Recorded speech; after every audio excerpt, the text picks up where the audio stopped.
Oh my gosh, they are so high because there's so many people that have their hands in the pot. The lender, their fees to actually do the loan, your credit report, get an appraisal, the title company, title search. You have to pay back the seller for what they paid in advance, property taxes, water bill, HOA. So it does range from like 4.5% to 5% of the purchase price. Welcome to the Fitze Is Right, where I tell you real stories about real estate deals and all the things buyers, sellers, and even agents should know about before it's too late. Welcome back, because today we are going to be answering all of the frequently asked questions that are blowing up my inbox. And there's a lot of them. Yes. So I'm getting ready.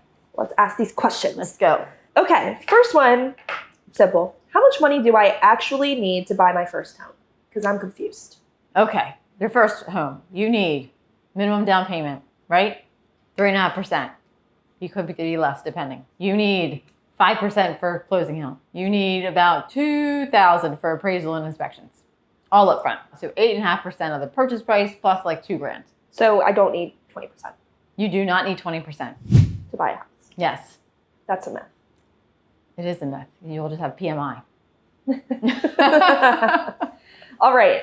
Next, question number 2, a little juicy. What is the shadiest thing you've ever seen another agent do? The shadiest thing I've ever seen another agent do is when buyers submit offers on their listings and the wife has the listing, is the listing agent, and then they never either present your offer or they always deny your offer, and then it comes up that the buyer's agent is always her husband. Wait a second. So one's selling the house, one's buying the house, essentially. So no one else has a chance. So they know what all of our offers are, so then he just writes an offer based on what ours are, so that he wins all the time. And then they're both making money at the end of the day in their household. Yeah. That is shady. That's wrong. Very. Question number 3. How long does it actually take to buy a house from start to finish? The shortest time I feel like can be 30 days. The longest time, it could take 6-9 months, depending on your credit. If your credit's not good and you have to work on things, you could build that up for a few months, and then once you start looking and you find something and get under contract and settle, it could be a little bit of time. But if you call me one day and you're like, I want to go see a house, like this girl tonight, we're going to see a house. She's ready to move in tomorrow. So she has it could be really quick. That's true. For each step, pre-approval, how long should I expect that process to take? On the phone calls, about 15 minutes or so, and then you got to go online, fill the application out, submit all your docs. So it doesn't take that long, but it definitely needs to be done before you look at anything. So it's less than a day. What about searching for my house and my dreams? Oh. How long does that take? Well, it depends. If it's your first house, it's not going to take as long as your move-up house, and then your move-up house, and then you're going to go to your death house. I call it the death house. The one where you're I'm never moving again. You're going to carry me out of here in a pine box. That's going to take a little bit longer, because every time you buy a house, you have higher expectations.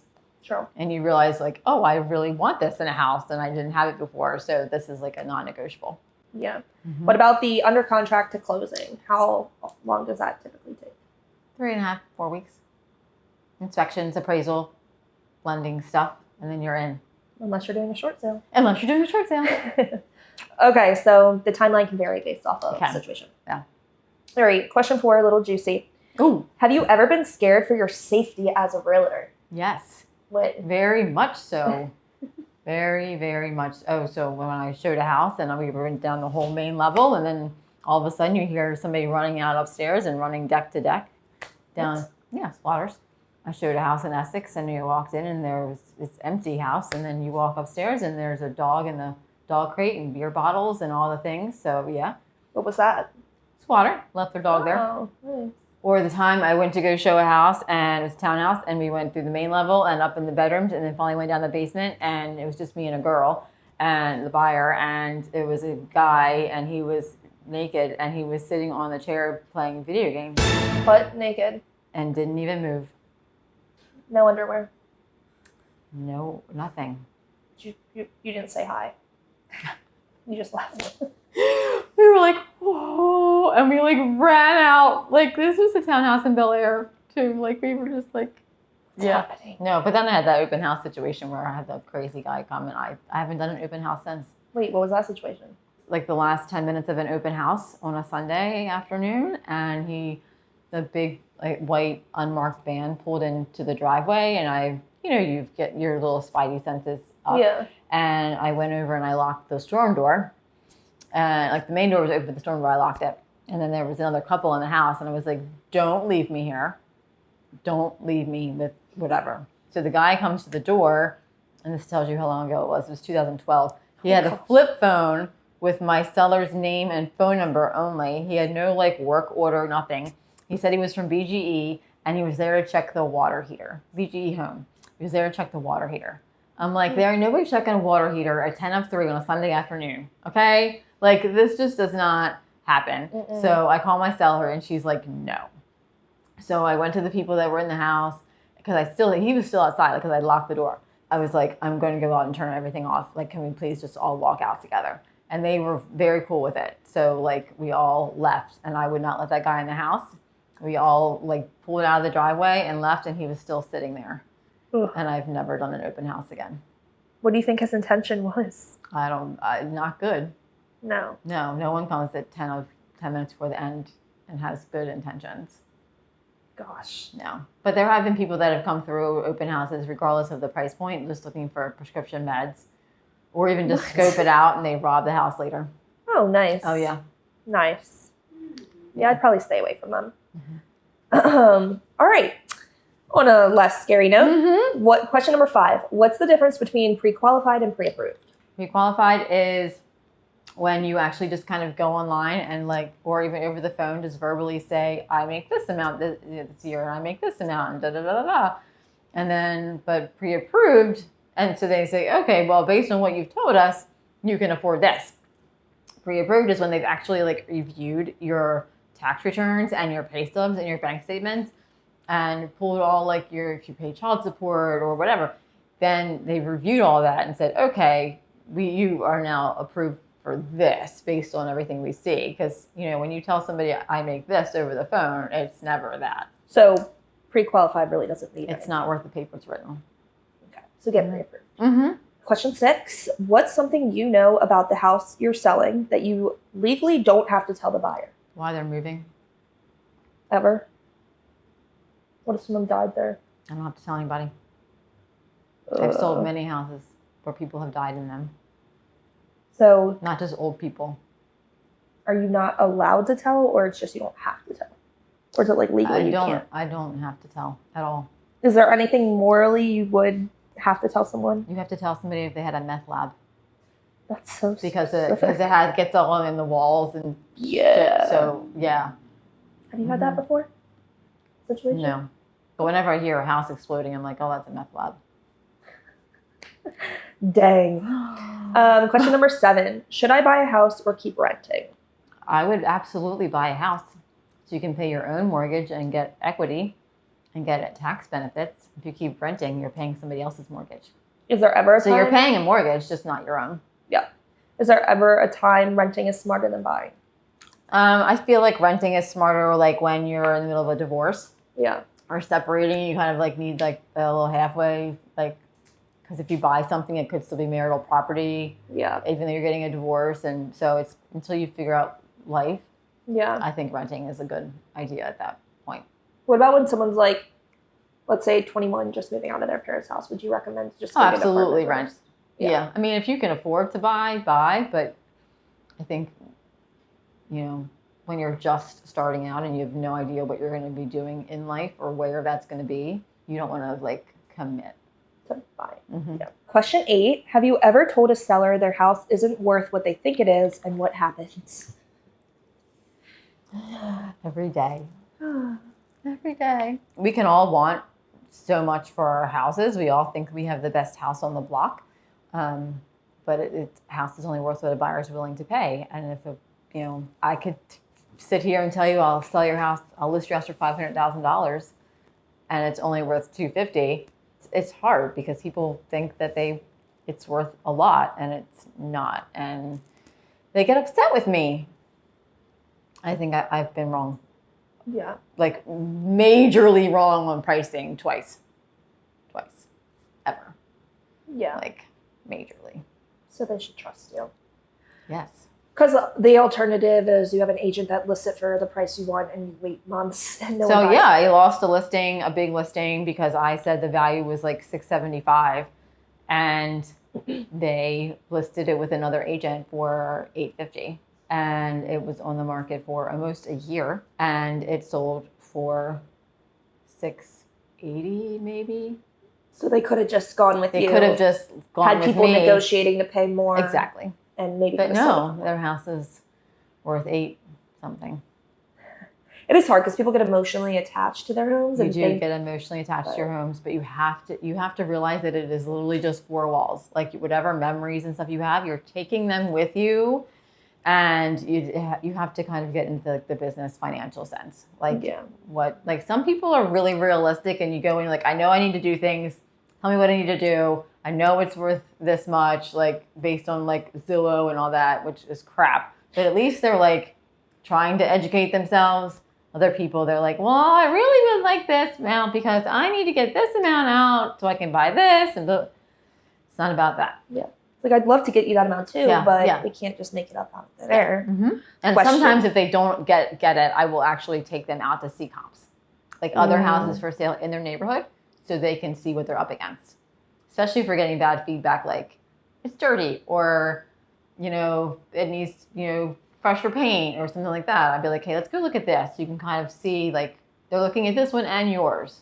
So if you were a buyer, which one would you choose? Right. So you're pricing it at this. Mm-hmm. Yeah. Next question, 10.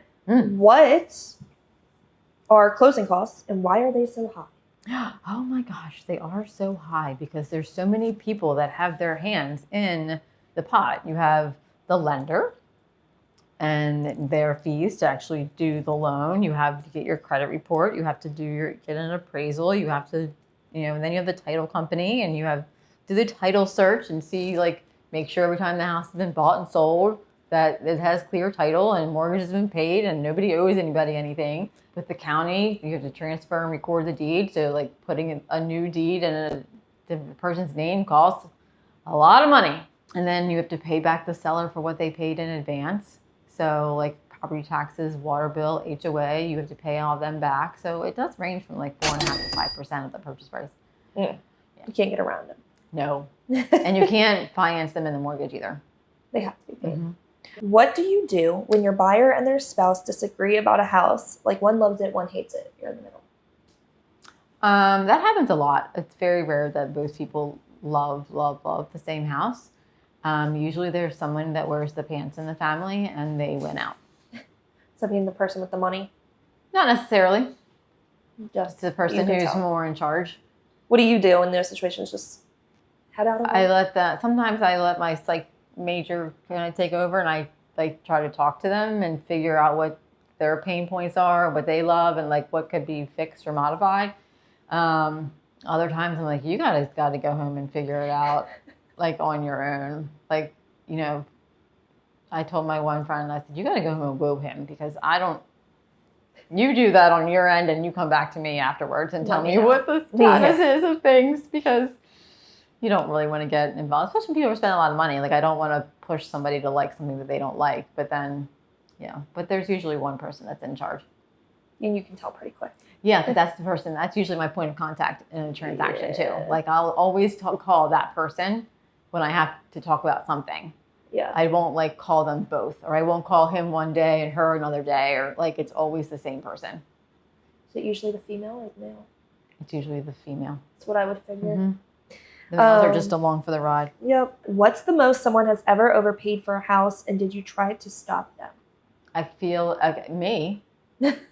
I overpaid my own house at the beach. Why? Well, because I really wanted it. Yeah. And so I just went in and was like, we went in 30 above. God, I hope my husband doesn't see this. He watches all these. He does. We went in 30 above, and I waived the appraisal. Well, I waived the appraisal results. I had to get the appraisal, but it wasn't contingent on appraising at the purchase price. And it actually appraised for 10 under list. So we overpaid by like $40,000. And you didn't care. I didn't care. And you have the And we're house. still underwater. I don't care. I don't care. Because when you want it, you want it. Who cares? Yeah, you enjoy it. Yeah. What happens if my house doesn't appraise for the offer price? As the buyer? Yeah. You can either go back to this. You can go back to the seller and say, hey, it didn't appraise. This is what it appraised for. We can lower the price to the appraised value, or we can negotiate and like meet in the middle, or we can walk away. And then some appraisals, if it's an FHA appraisal, will stick with the house for 6 months. Oh. So if a buyer has an appraisal and it comes in lower than like the list price was, and then the buyer walks, the seller can't sell it to anybody that has an FHA loan for 6 months because they're going to pull that same appraisal. Wow. So it's best just to lower the price and move on. Have you ever cried during a deal? Yes. When? I've cried. People pass away. People when they sell like their parents' home, or when they. I mean, there is so many emotions, and I try not to get emotionally involved, but I, like when you sent me the video of your dog running around your fenced yard. I mean, I can't tell you how many times I watched that video. You cried? Yeah, like I loved it. It just made my heart so happy because that was like your one. My friends just moved to North Carolina because they wanted a fence for their dog. Yeah. And like 2 weeks after, not even 2 weeks, she sent me the video of Ruby running around the yard with their brand new fence. Crying. And I was like, oh my God, like this is the reason why they moved. Like to get, there's just certain things that it just. Well, you're a Cancer, so you're emotional. I am. I never used to be. My mom called me the hard-hearted Hannah. Like I would never ever cry or show emotion at all, and except when I would watch You're Too Young for This. They had the wedding story and the baby story on TLC, and it would be like 30 minutes, and it would just be people prepping to get married, and I'd be in tears during the wedding. I don't even know these people. Yeah. 30-minute episode, like sobbing over. I'm like, what is happening? This was, but I'm crying. I'm getting soft. I know I'm getting soft in my. That was a long time ago, but yeah. Before I would never cry. Question 14. What's the biggest lie a seller has ever told you? The biggest lie a seller has ever told me. And how you found out? Was that, I guess it would have to be that they didn't have any liens or didn't owe anybody anything, or it came back that they had all this stuff that was owed and they couldn't sell the house because they weren't making enough off that house to pay off all the. I'm like, that would have been really. Because you waste your time, right? That would have really been beneficial 6 months prior. Yeah. Yeah. Is it better to sell your house first or buy your new house first? It really depends on your financing. Why? Because if you can't afford to carry both mortgages, you have to sell first.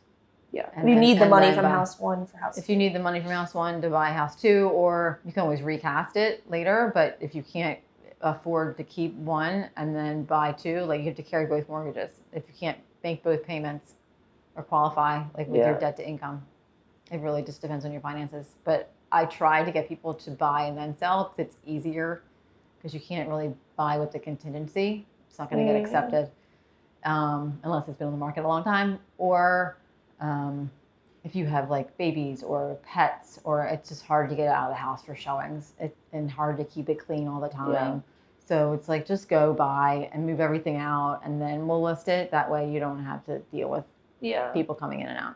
So if you buy then sell, let's say you're trying to get approved, your old mortgage, even though you're not having that mortgage anymore because your plan is to sell it, that's still being counted in your debt to income. Absolutely, because you don't know how long it's going to take to sell. So you need to be able to be approved for basically twice the mortgages. Mm-hmm. Yeah, which not everyone can be able to do. Yeah, no, most people can't. Yeah. So, last question submitted, and it's a juicy one. What would you say to someone who says realtors are overpaid? Oh gosh, I just had this. Just we're so overpaid that we calculated it out, and we make on average like $19 an hour. After all the hours that we put in and all the things that we do. And I'm more than happy to send anybody a 173 checklist of everything that I do. Yeah. For just a listing. That means buyers like probably over 200. Yeah. So it's a lot. We do a lot. We work 24/7, and we do not get paid like doctors do, but everybody wants us at their beck and call, and just always working, always, and yet $19 an hour. So like I could work at Chick-fil-A and make more money. But here you are. Well, here I am because I love it. Yes, believe it. Why do you think it's so like misunderstood that like what realtors do? Is it just because it's behind the scenes? It's all behind the scenes, and unless you're buying and selling often, you really don't know the process or what it goes into all of it. And then when you see it like on the settlement sheet, like how much commission the agents are making, people don't realize that we have to give half of that to our broker. Yeah. And then we have to pay our own taxes, and we have to pay for our marketing, and we have to pay for all, like, we literally. You don't just take it home and. We don't just take it home and roll around in it. Like, Yeah. it's half of it's gone right away, and then we have to other stuff to pay for. Like, I'm not paying for like my E&O insurance when I screw up, and like I gotta pay, and my taxes. Yeah. You know, my accountant's not very happy if I don't pay my taxes. Right. Right. So, it just. And then if I'm listing, it's like all the marketing. Yeah. It's rewarding, but not This easy. is a very rewarding. It is not easy, and you literally bust your ass day after day. And if you don't have a hustle, it's not going to work out. It's not going to work. Typically, we would do, the verdict and what your agent would tell you, but we cover those in our questions. But we do, of course, have to do our 4 rapid fire questions to end off the episode. So here are 4 random rapid fire questions we pulled from the people. 1. The people. The haters. No. Zillow. Oh, friend or enemy? Enemy. Why? Because have they ever been to your house? How can they tell you how much your house is worth? Yeah. No. They don't know. What's the one thing in every house that grosses you out? I have to say the dust on the ceiling fan blades or the dust on like the vents. Yeah, gross. Mm-hmm. If you weren't a realtor, what would you be? I'd probably be a baker. I love to bake. Well, you are still. I know. Side hustle. And last one, commission breath. How do you spot it? When people are trying to push people to move forward and buy a house that I know is not right for them. Then you know it's or to get it settled, or just like, it's not in the people's best interest. Run. Next episode, you're going to want to listen to this one because we are going to read and react to all of the TikTok, Instagram, Facebook comments that come through, and some of them, people are mean. So you're going to get real Jen. Real Jen is showing up. Real Jen is showing up next time. I'm scared. Very scared.